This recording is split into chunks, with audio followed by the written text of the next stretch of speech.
Hello everyone, আশা করি আপনারা সকলে ভালো আছেন। আপনারা দেখছেন নিউজ পয়েন্ট। আমি সঙ্গে রয়েছি সুদাম।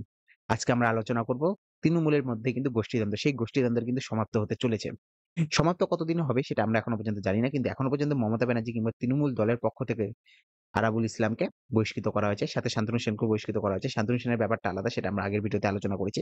আরাবুল ইসলামকে নিয়ে এবার কথা বলব। আরাবুল ইসলামকে নিয়ে বেসিক্যালি আরাবুল ইসলাম ভাঙড়ের থেকে পুরোপুরিভাবে একজন বড় নেতা বলতে পারেন।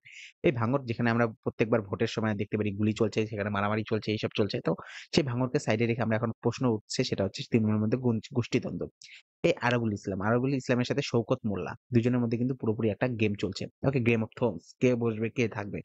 আরাবুল ইসলাম আরাবুল ইসলামকে যখনই দল থেকে বের করে দেওয়া হয়েছে, অর্থাৎ গতকাল হয়তো সন্ধ্যাবেলা এই খবরটা এসেছে। তো যখনই বের করে দেওয়া হয়েছে তারপরে আমরা দেখতে পাচ্ছি যে পুরোপুরিভাবে ভাঙড়ের মধ্যে কিন্তু উল্লাস চলছে। এর জন্য উল্লাস চলছে বেসিক্যালি শওকত মোল্লার যে বেসিক্যালি কাছের নেতা কিংবা কাছের লোকজন রয়েছে, তারা কিন্তু পুরোপুরিভাবে মিষ্টিমুখ করা শুরু করে দিয়েছে। অ্যাকচুয়ালি বলা হচ্ছে বেসিক্যালি ভাঙড়ের মধ্যে জঙ্কার বড় নেতা হিসেবে কিন্তু বেসিক্যালি আরাবুল ইসলাম যখন ছিল সেই সময়, এখন তার উপর এলিগেশন লাগানো হচ্ছে যে তিনি যখন নেতা হিসেবে ছিলেন সেই সময় কিন্তু শুধুমাত্র তিনি নিজের উন্নয়ন করেছে, বাকিদের উন্নয়ন কিন্তু তিনি করতে পারেনি।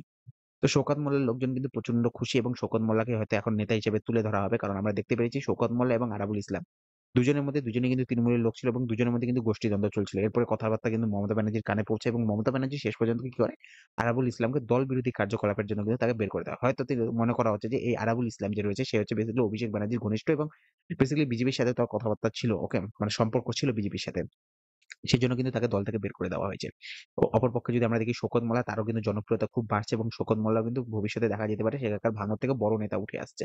কারণ সামনে ইলেকশন রয়েছে, বিধানসভা ইলেকশনে কে সিট পাবে, কে সিট পাবে না, কে খেলবে, কে খেলবে না, সেটা কিন্তু পুরোপুরি দায়িত্ব কিন্তু বেসিক্যালি মমতা ব্যানার্জি নিজের হাতে নেওয়ার চেষ্টা করছে যে কে সিট পাবে, মানে কার ঘনিষ্ঠরা সিট পাবে বেসিক্যালি।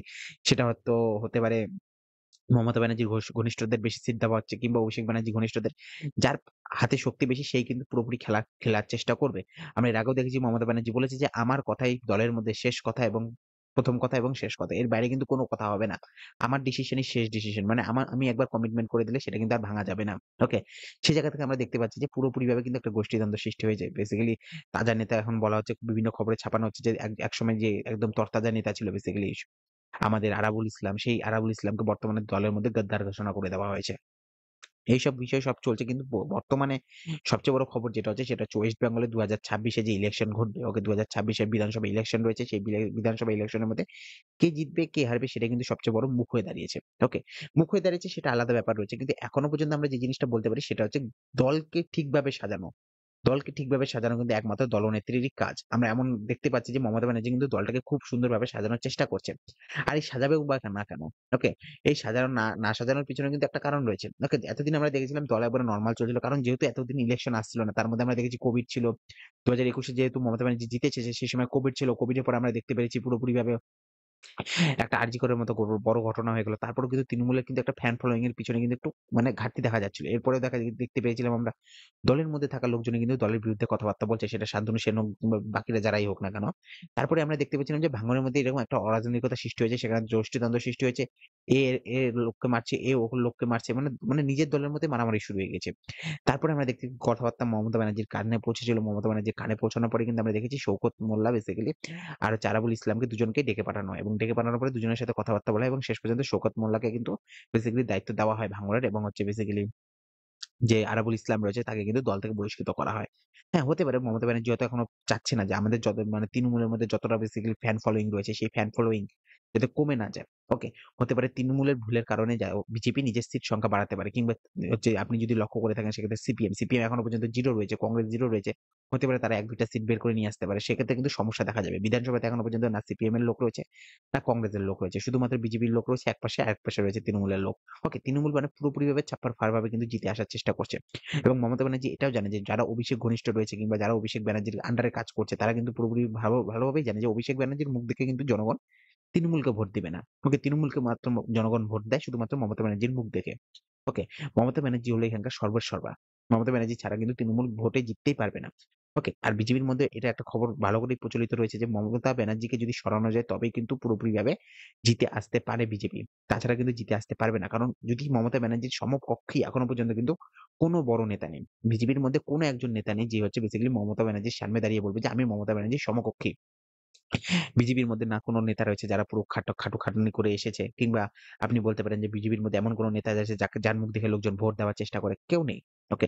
সুতরাং বিজেপিও চাচ্ছে যে বিজেপি যদি চায় যে তৃণমূল থেকে যদি একজন বড় নেতাকে তুলে নিয়ে আসা যায়, ওকে? সেটা হচ্ছে অভিষেক ব্যানার্জী। কিংবা অভিষেক ব্যানার্জীকে তৃণমূলের মুখ করে দেওয়া হলো। ওর বিপরীতে দেখা গেল যে মমতা ব্যানার্জীকে সরিয়ে দেওয়া হলো। হতে পারে দলের মধ্যে একটা গোষ্ঠীদ্বন্দ্ব সৃষ্টি করা হলো হচ্ছে অভিষেক ব্যানার্জী এবং মমতা ব্যানার্জীর মধ্যে। সেক্ষেত্রে মমতা ব্যানার্জী যেহেতু বয়স বেশি, সেক্ষেত্রে মমতা ব্যানার্জীকে সরিয়ে দেওয়া হলো এবং অভিষেক ব্যানার্জী তৃণমূলের সর্বেসর্বা হয়ে গেল। এবার তৃণমূলের অভিষেক ব্যানার্জী এবং বিজেপির তরফ থেকে মনে করে নিচ্ছি আমরা যে বেসিক্যালি হচ্ছে শুভেন্দু অধিকারীকে দাঁড় করিয়ে দেওয়া হলো। কারণ দুজন কিন্তু একই ক্যাটেগরির নেতা।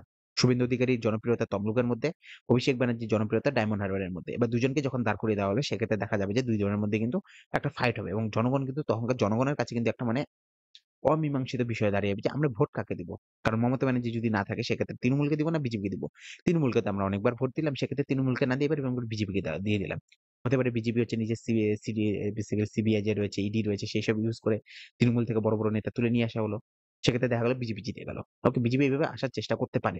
তো মমতা ব্যানার্জি হয়তো সেটা বুঝতে পেরেছে আগে থেকে, সেজন্য কিন্তু তিনি দল কিন্তু পুরো ভালোভাবে সাজানোর চেষ্টা করছে। ভাঙনের মধ্যে যে এত বড় ঘটনা, কারণ ভাঙনের মধ্যে গোষ্ঠীদ্বন্দ্ব আমরা অনেকদিন ধরে শুনে আসছি। আজ থেকে নয়, আজ থেকে ৭ থেকে ৮ মাস ধরে কিন্তু আমরা ভাঙনের মধ্যে গোষ্ঠীদ্বন্দ্ব দেখতে পাচ্ছি। ওকে? শওকত মোল্লা কিংবা আরাবুল ইসলামের মধ্যে। তো সেটারই কিন্তু অবসান কিন্তু কালকে ঘটে গিয়েছে। সেখানে দেখা গেছে আরাবুল ইসলামকে টাটা বাই বাই করতে হয়েছে। এখন আরাবুল ইসলাম চুপচাপ বসে থাকবে নাকি গেম আবার চেঞ্জ করবে? কে কোন দিকে যাবে? কোথা থেকে খেলবে? কি না খেলবে? সেটাও একটা বিষয় রয়েছে। হতে পারে আরাবুল ইসলাম দেখা গেল বিজেপিতে যোগদান করল। বিজেপিতে হয়তো মুসলিম ক্যান্ডিডেটকে যোগদান করা একটা খুব খারাপ বিষয় দাঁড়ায়। কিংবা তারা চায় না কখনো মুসলিম ক্যান্ডিডেট তারা ভোটে দাঁড়া করানোর চেষ্টা করে না কখনোই। কারণ আমরা জানি বিজেপি একটা বেসিক্যালি প্রো হিন্দুত্ববাদী দল কিংবা প্রো একটা ব্রাহ্মণবাদী দল। হিন্দুত্ববাদীও বলা ভুল হবে, ব্রাহ্মণবাদী দল।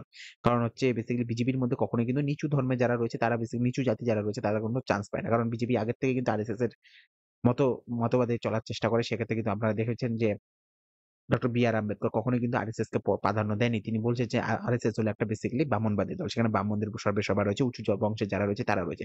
সুতরাং আরাবুল ইসলাম কোথা থেকে খেলবে না খেলবে সেটা রাজনীতি তো যেকোনো কিছু হতে পারে। হয়তো আরাবুল ইসলাম বিজেপি থেকে লড়ছে কিংবা তৃণমূল থেকে লড়ছে, বি টিম হয়ে খেলছে। ওকে, নির্দলীয় প্রার্থী হয়ে যেতে পারে। তো ভবিষ্যতে কি হবে না হবে সেটা দেখার বিষয় রয়েছে। কিন্তু এখনো পর্যন্ত আমরা যেটা বলব সেটা হচ্ছে বেসিক্যালি তৃণমূলকে কিন্তু ঢেলে সাজানোর চেষ্টা করা হচ্ছে এবং মমতা ব্যানার্জি কিন্তু এখন পুরোপুরিভাবে গেমে নেমে পড়েছে এবং কোথা থেকে কি খেলবে, কি না খেলবে সেটাও কিন্তু দেখার বিষয় রয়েছে। কি হবে না হবে সেটা কিন্তু ভবিষ্যতে দেখা যাবে। আপনারা আমাদের চ্যানেলকে লাইক, কমেন্ট, সাবস্ক্রাইব করেছেন সেক্ষেত্রে আমরা অসংখ্য ধন্যবাদ জানাচ্ছি আপনাদের। আপনারা আমাদের সাথে থাকবেন, দেখতে থাকবেন আমাদের চ্যানেল। Have a good day. Bye, by.